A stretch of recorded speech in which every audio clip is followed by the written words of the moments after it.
Now, let's have variables involved. The same thing, you're multiplying, let's say nth root of a times nth root of b, means you can have them in one radical. Okay, so our index here is 2, index here is 2, so we can just say, what? X cubed times y times xy.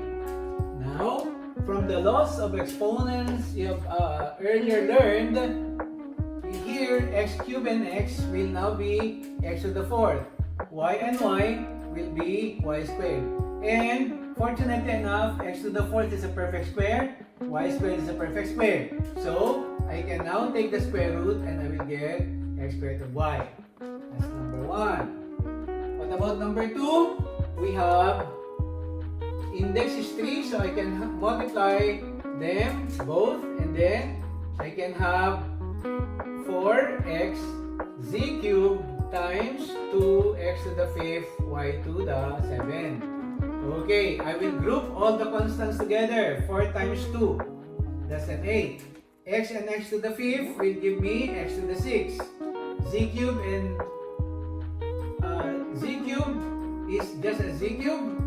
And then, y to the 7 is y to the 7. Now, the index here is 3. We want to get factors here that are perfect cubes. The only thing that's not a perfect cube, only factor that's not a perfect cube is y to the 7. I can split y to the 7 as what? Y to the 6 and y. So therefore, cube root of 8 here, I can write it here 2. Cube root of x to the 6 is x squared. Cube root of z cubed is a z. Cube root of y squared is, cube root of y to the 6 is y squared. So, only the y is left inside. This one now becomes my coefficient of the answer. So, I get 2x squared z y squared, and I have here cube root of y. Okay.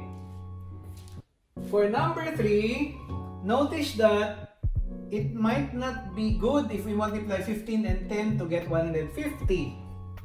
I can think of 15 and 10 as 5 times 3 and 10 as 5 times 2. Since the index is 2, I can get a perfect square factor from here. 5 and 5 will be a perfect square. Okay, so applying that law again, I can now put them in one radical sign where 5 times 5 will now be 5 squared, and 3 times 2 is 6. Okay, what about m? M times m here, cube, will give me m to the 4th. N cube and n squared is n to the 5th. Again, since the index is 2, n to the 5th has to be split. How do we split n to the 5th?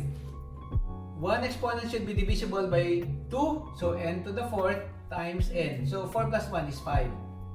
And I can now have the square root of 5 squared. I will write it on top so you can see it. I cancel this. What about m to the 4th? 4 divided by 2 will be square. And this one is also square. We are left with 6 and n inside. So my answer to this will be 5 m squared n squared times square root of 6n. Okay?